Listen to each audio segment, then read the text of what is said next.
Pokemon Go has added new features and new Pokemon non-stop for 6 years straight. Things that have completely revolutionized how this game has been played and enjoyed, like raids, events, shiny Pokemon. But what about the stuff that just honestly shouldn't exist? Listen, no game is perfect, and there are definitely things that should be removed from Pokemon Go. Like Team Mystic, according to JT Gilly on Twitter. I disagree. Now let me ask, how on earth does it make sense that we can have up to 400 friends on our friends list, but can only hold up to 20 gifts at a time, send 20 to 30 gifts daily, and open 20 to 40 gifts daily? These Yo, I'm mid-recording, man, what's up? Okay, I love Jake. All right. These limitations should be completely just removed from the game. Gifts should take up item space, and you should be able to carry as many as you could possibly hold, like Pokeballs. And there realistically shouldn't be a limit on how many gifts you can send and open per day. And if there is a limit, why not make it the same exact amount of the maximum amount of friends a player can have? Like, I'm going to Alaska pretty soon here, and there is just no way that I'll have a bunch of stops up there to spin to get gifts from to send to my friends. So sending gifts to my friends during that week is gonna be literally, it's gonna be impossible. Maybe to balance it out so that people can't just infinitely farm items and XP. After a certain amount of gifts opened, the gifts will no longer reward XP or items. They will just help level up your friendship with the person who you're opening the gift from. Now, I will say I can see why there's a limit on how many gifts you can hold at a time, because each gift has quite a bit of data attached to it, like location and picture. But in a game that's all about being social, these are unreasonable limitations to have. Next thing that should be completely removed is a feature that has literally zero functionality: buddy souvenirs. When this was first released, it was actually kind of interesting because, I don't know, there were possibilities that could be done with it. Like maybe items could be collected and combined into cool, actually useful items that you could use in-game. Maybe there could be some sort of badge for the amount of souvenirs collected. Or maybe your buddy could just go out and find super rare items like Ultra Balls or some random shiny incense items that could help you in your grind. But no, nothing useful or even remotely interesting was ever implemented here. They kind of just dropped this feature and forgot about it. And honestly, they could remove it from the game and not a single person would notice. One of the single most annoying things are the Team Go Rocket balloons. But not the balloons in general, we should definitely keep those. But the ones that swoop in at 6 p.m. right at the start of Spotlight Hour. People will be sitting in a cluster waiting for 6 p.m. to hit and the spawns to switch over, and when they do, they'll accidentally click on a rocket balloon like 5 times. Because that thing is swerving like a golden retriever in a Supra, baby. Also, I'll personally usually do my 6 p.m. balloon for a shot at a Shadow Shiny, and it's always kind of like a conflicting choice between like balloon or spawns. Maybe don't completely remove the 6 p.m. balloon, but like, delay it a little bit. I think all of us but JT Gilly can admit this new Pokemon sizing update is one of the most useless features ever implemented. The thought that developer power was rerouted from important things like bugs and glitches or actually useful future features to this feature? Bruh! This is not what my raid pass money is supposed to be going towards. Also, the fact that the animation from the different sizing literally interferes with gameplay is really annoying. Like, it slows the entire game down, especially during major events. After catching a certain size Pokemon, it gives like an extra 1 to 2 seconds before you can exit out of that Pokemon to go back to catch more.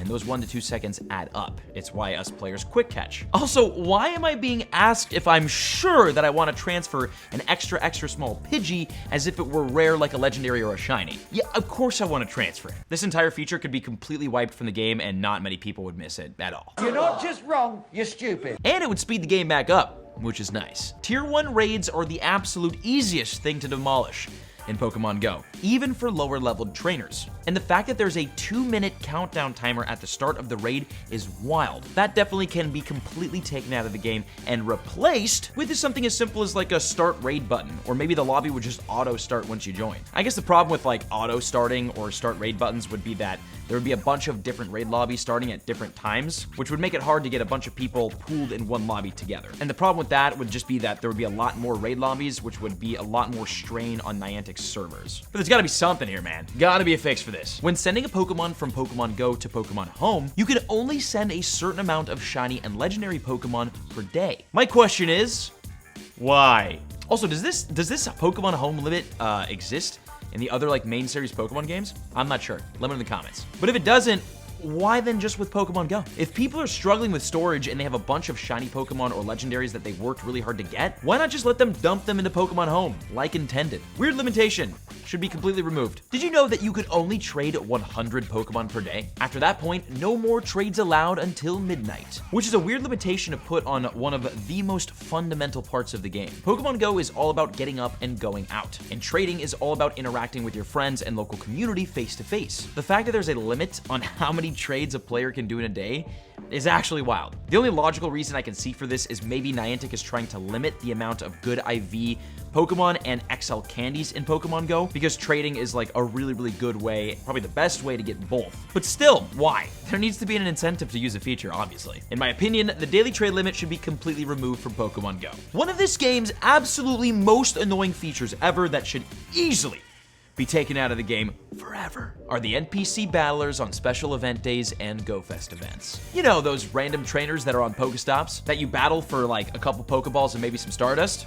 Things that come out of Pokestops anyways. I can't explain how frustrating it is to be grinding a really important event like GoFest that's time limited. Dude, just take them out. Now, these trainers are modeled after actual players' skins, which I guess is cool, especially if you see yourself in-game, that's dope. But man, I'd even get annoyed at myself if I kept getting in my own way in-game. After playing some of Pokemon's main series games, there was one thing I never really understood about Pokemon Go. Why can't the evolved form of Pokemon be shiny in the wild, even when that shiny is released in-game? I understand why not all Pokemon are available shiny at all times. It helps build hype, it makes events more fun, it generates Niantic an infinite amount of money. Makes sense. But if Charmander is available shiny in the wild, and the whole family is available shiny, and I find a wild Charmeleon, why can't that be shiny? Now, there was an update that enabled evolved forms of Pokemon to be shiny in the wild, and that update was the Mega Evolution feature. For some reason, if a Pokemon has a Mega Evolution live in Pokemon Go, you can find that Pokemon shiny in the wild. Like, you can get a wild shiny Charizard because Mega Charizard was released, but you can't get a shiny Charmeleon in the wild, but you can get a Charmander?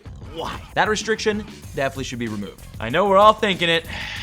Elite Raids. Listen, when the feature was first announced, I was pretty hyped for it. Even though the raids were in person only, the fact that legendary birds were gonna spawn in the wild during them, and the idea that super rare Pokemon like Zarude and Armored Mewtwo could be re-released was super interesting to me personally. But since the release of this feature, it's kind of just been downhill, honestly. Elite Raids have been completely bugged since the start, and it only seems to be getting worse. Regidrago Elite Raid Day simply just didn't work for New Zealand. Like, just didn't work. So they gotta make up Elite Raid Day on the next day, which also didn't work. Plus, there's been problems with spawns, with the legendary encounters. God, like if a legendary bird spawns on the radius of the gym and you click on it, it will disappear. It will literally poof out of your hands. Absolute pain, absolute pain. And not to mention, these raids can be difficult to take down. Tons of players play Pokemon Go solo and have literally no way of coordinating to take down these raids with friends or people or anybody. And Niantic's Campfire feature that could help a lot with this still hasn't been released globally yet. It just feels like this feature just isn't quite ready to launch yet. They'd be better off removing it from the game, reinventing it, relaunching it, like they did with the Mega Evolution feature. Also, side note, we went from Hoopa, a pretty useful and exclusive mythical Pokemon in Elite Raids, to Regidrago, a useless legendary that could have just gone into the Tier 5 raids with the other Regis. Bringing the raid boss quality down this hard just makes this feature that much more undesirable. Another thing that's just gotta go is the restriction on mass transferring lucky Pokemon. Even if you go into your settings and turn expanded transfer on, you still can't mass transfer your luckies. Why? This makes no sense. This makes no sense. You can mass transfer shiny. I could mass transfer all of my Shundos, but I can't mass transfer 5 2-star IV lucky Pokemon. I honestly feel bad for people who hit their 100 trades per day, which takes literal light years by itself to do because the trade animation is so slow and you can't skip past it. And then they have to go in and individually transfer each and every one of the luckies they got one by one. Man, that is tedious and for sure should be taken out. And those are a handful of things that should be removed from Pokemon Go. If you have any other ideas on anything else that's gotta go, let me know in the comments below. And if you enjoyed the video, leave a like, subscribe, and check out the other 2 videos on screen. See you in the next video. Thanks for watching.